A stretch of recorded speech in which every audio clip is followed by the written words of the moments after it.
Boris Karloff on Inner Sanctum Mysteries. Brought to you by the makers of Cotter's Pills.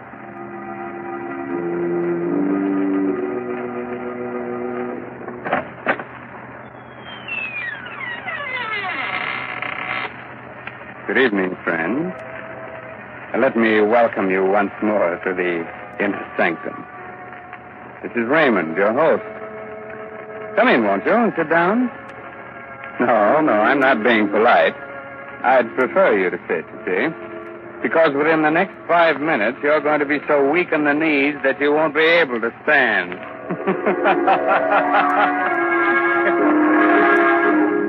Inner Sanctum Mysteries again has the pleasure of bringing you the famous star of radio, screen, and stage, now featured in the current Broadway success, Arsenic and Old Lace, Boris Karloff. This evening, Mr. Karloff appears in Robert Newman's dramatization of Edgar Allan Poe's famous story, The Telltale Heart. Presented for your entertainment by the makers of Carter's Little Liver Pill, the best friend to your sunny disposition.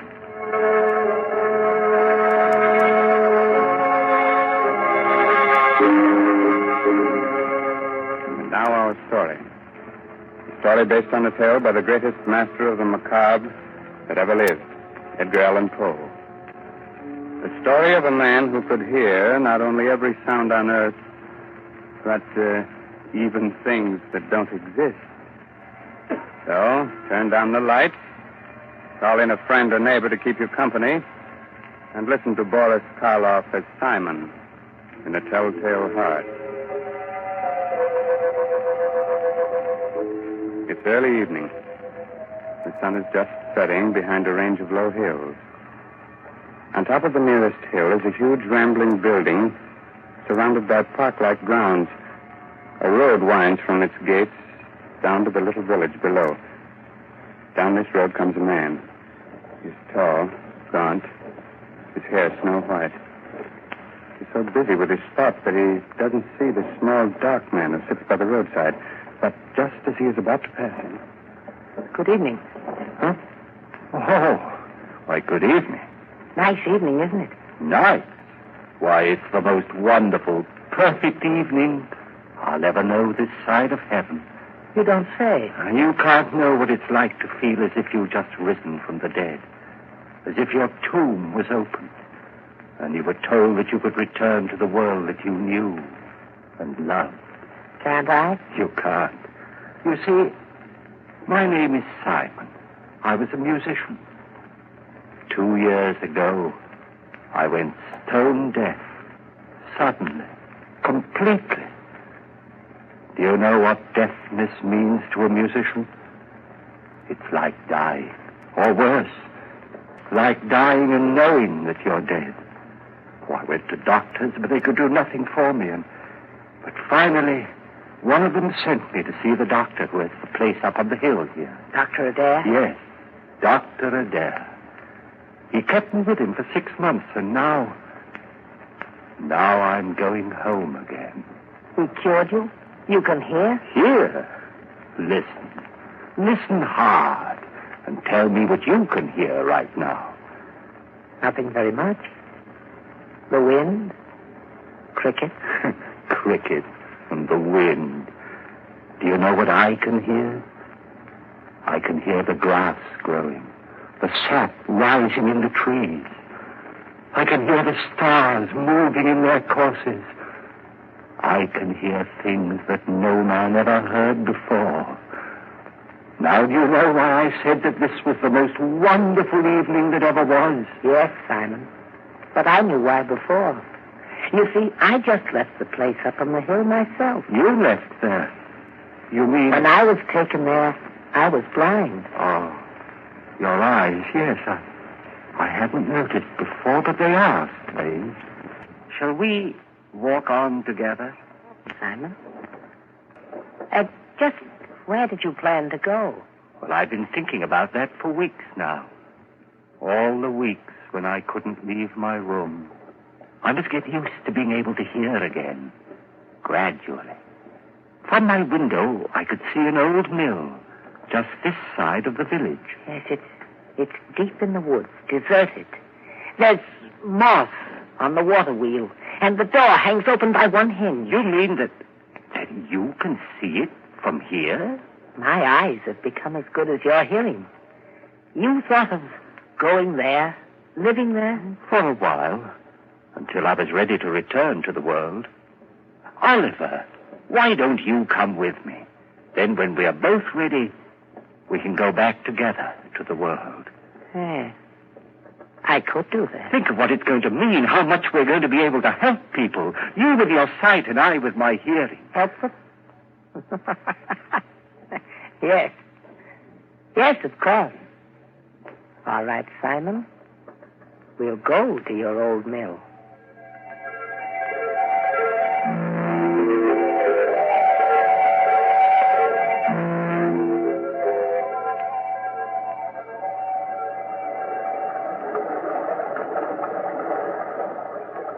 This way, Oliver. Up this path.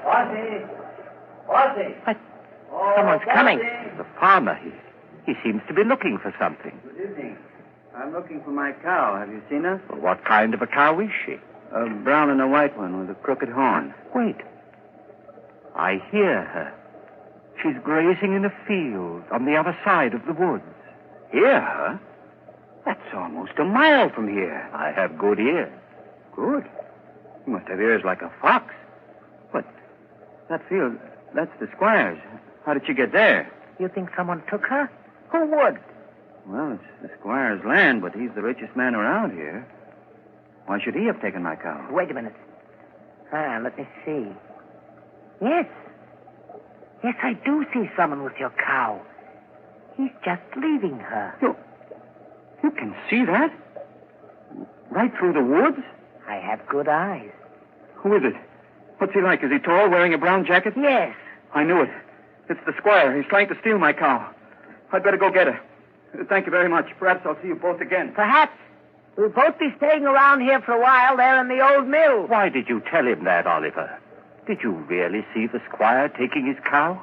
I saw what he wanted me to see. What do you mean? He hates the squire because the squire's rich and he's poor. But what? Never mind, Simon. Shall we go on to the mill? Here we are. And it's just the way I knew it would be. Quiet, peaceful, no noises, just sound. And even those are dulled by the waterfall. Yes, it's just the way I knew it would be, too. Dark, dank. The home of the rats and spiders. We'll be happy living here with them. Happy with rats and spiders? Why? Because they're like me. Rats see in the dark, and spiders spin webs. I don't understand you, Oliver. Must you always see the worst, the most evil side of everything? Always. But why? Don't you love people?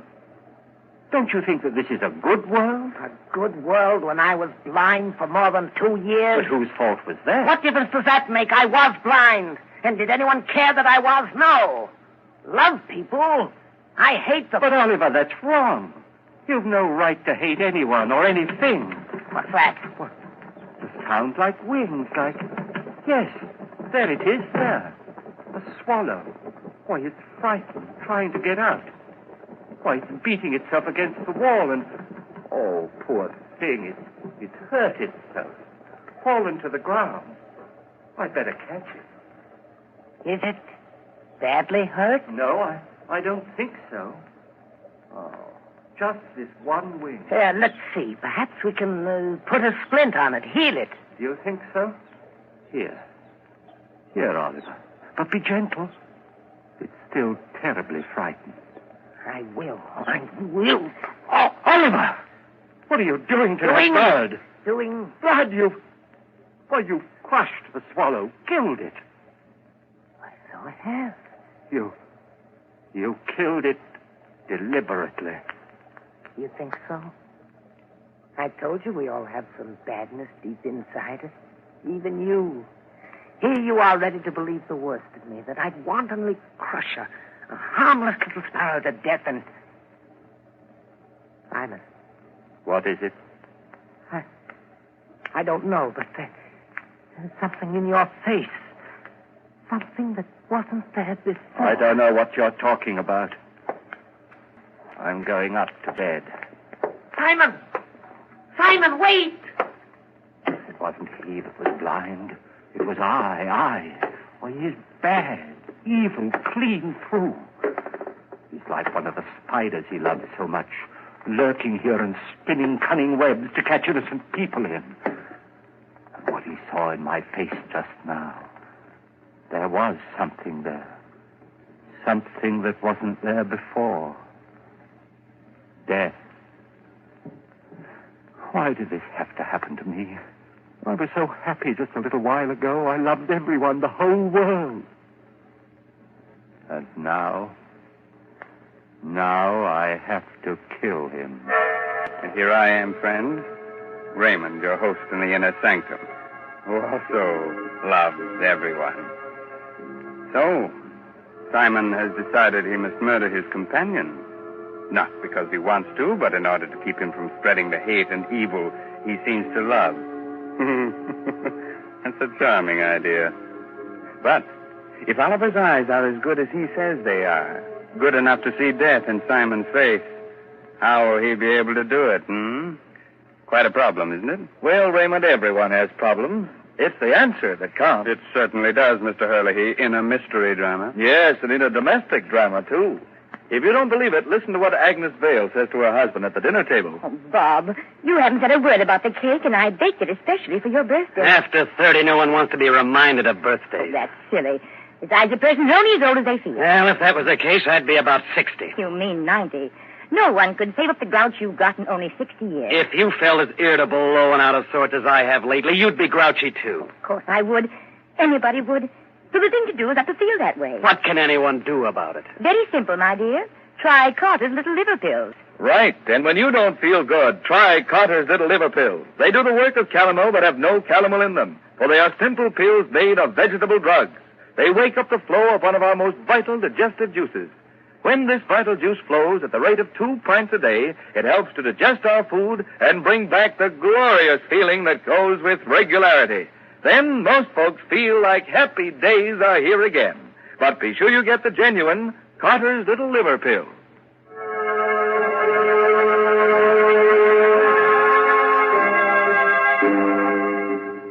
Well, friends, are you sorry I advised you to sit down before? No, I thought not. You still want me to go on with the story of the Telltale Heart? Very well. It's a little later that same evening, and Simon is sitting in the upper story of the old deserted mill, waiting, listening. Sleep, Oliver, sleep. Aren't you ever going to sleep? Oh, I know you're lying down. I heard you getting undressed. I even heard the thread snap when you pulled that button off your shirt. But you're not asleep yet. I can tell by your breathing, the way your heart's beating. And that's what I must wait for. The time when you're really asleep. When you close those hawk eyes that can see even in the dark.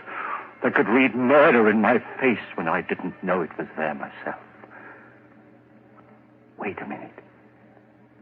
There. Now you're asleep. And now I must go. Easy with the door. Careful. And even more careful going down the stairs. Shh. Don't creak like that. Suppose he wakes. No, he can't. He won't wake up. He can't. And even if he does... here we are. The door to his room. How shall I do it? Those sacks he's using as a pillow. If I pulled them out and held them over his face and smothered him, that's it, yes. Then I wouldn't have to touch him. I wouldn't. Who's there? Who's there? There is someone there. I can see you. It's Simon. Yes, it's Simon. What do you want? What are you doing here? I know you've come to kill me. Yes, Oliver. I've come to kill you. Philip, You can't do that. You can't. Yes, Oliver, I can. And I have to. Oh, please don't struggle like that. I'm stronger than you are. You can't get away from me. You can't. You can't.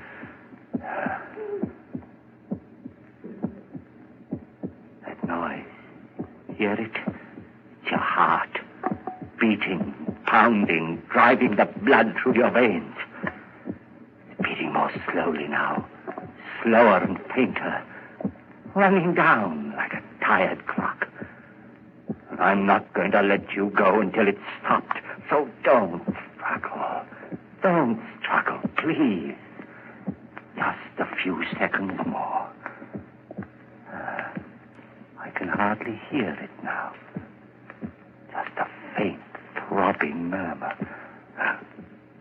And now, even that's gone. Yes, it stopped. And you're dead. Oliver, listen. I didn't want to do it. I didn't, but I had to. You were only interested in hurting people. That's why I had to do it. And that's why I'm not going to give myself up or confess that I killed you, because I could still help people. You understand, don't you? That's why I must get rid of your body, hide it somewhere. Oh, what am I to do with you? I know. I'll keep you here, tear up the floor and hide you underneath it. Yeah. Let's see now, this crowbar. Board. And this one here, there. That should be big enough. And now, in you go.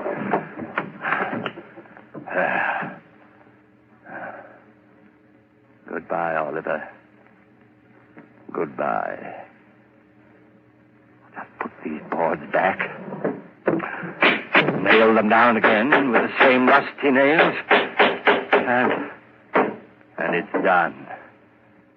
Now I'll spread this dust over the cracks. No one will be able to tell what I've done. No, not even with your eyes. If you could still use them. What's that? A light. A lantern outside. Someone at the door. Maybe Christie's come back again. Yes? Who is it? It's Trent, the constable. The constable? What do you want? Oh, nothing much. Thought I'd drop in. Say hello.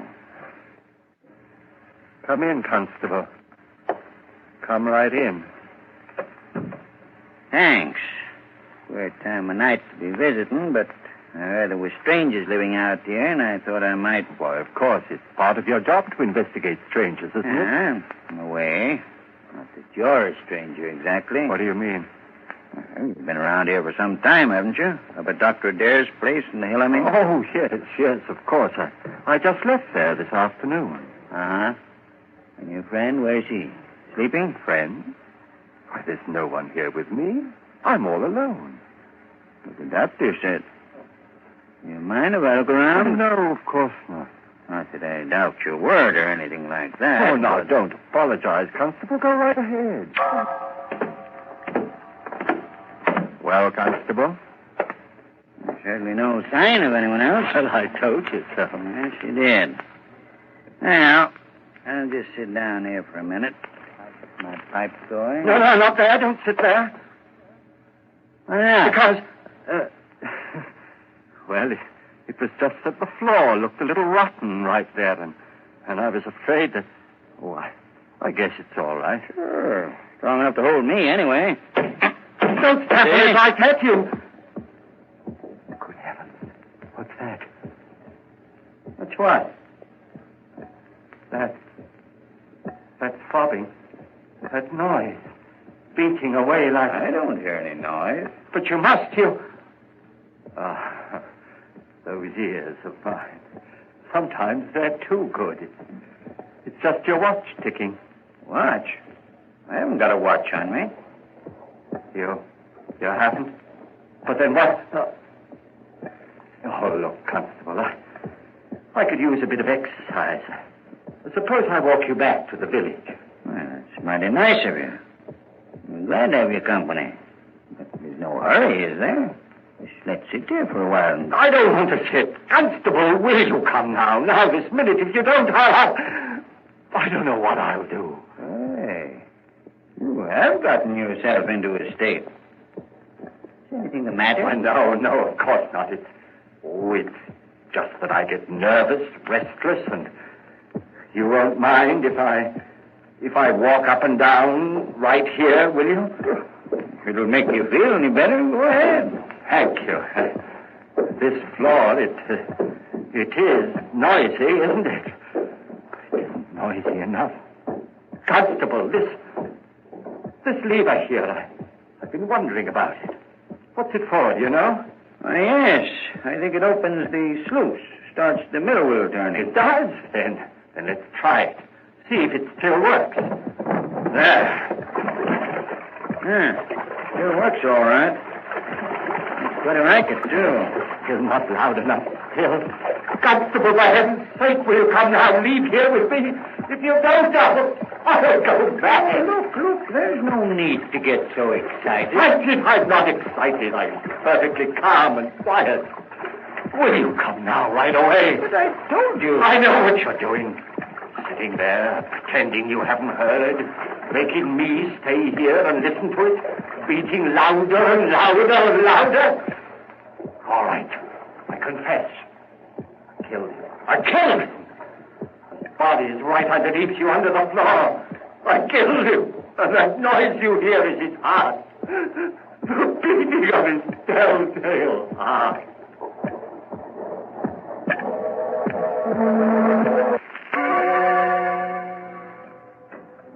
Hello, Dr. Adair. Oh, Constable, hello. Well, did you find them? Yes, Doctor. I'm glad. Some of my boys will be bringing the other one, Oliver, along in a little while. Bringing him? What's the matter with him? Well, sort of. They were in the old mill by the river. Simon had evidently tried to kill Oliver, but he hadn't done a good job of it. He nailed him up underneath the floor. And when we got him out, he was unconscious. And he's still pretty weak. I see. Bring Simon in, will you? Sure. All right, Simon. In here. Yes, Constable? Now, turn him around so that he's facing me. That's it. Well, hello, Simon. Hello, Doctor. Simon, why did you run away from here this afternoon? Run away? I didn't run away. I left. What need was there for me to stay when I was cured? Oh. And what you did, or rather tried to do to Oliver? That was wrong. I know it was wrong, but I had to do it. He was bad, Doctor, bad. He hated everyone, wanted to hurt them, and I couldn't let him. You know, it's strange, Constable. 2 men, both mental cases because of a sudden affliction.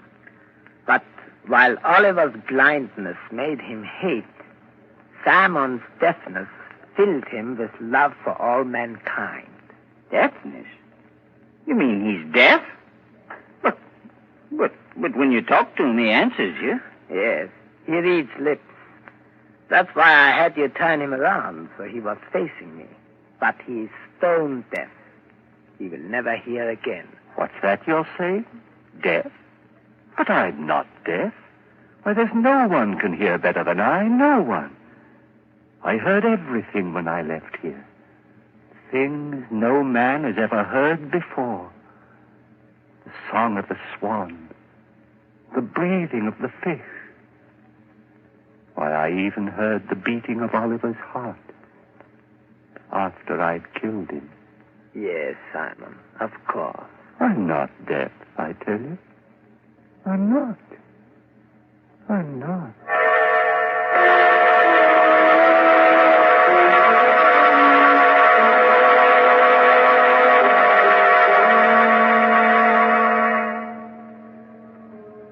So, Simon did hear all the things he said he did.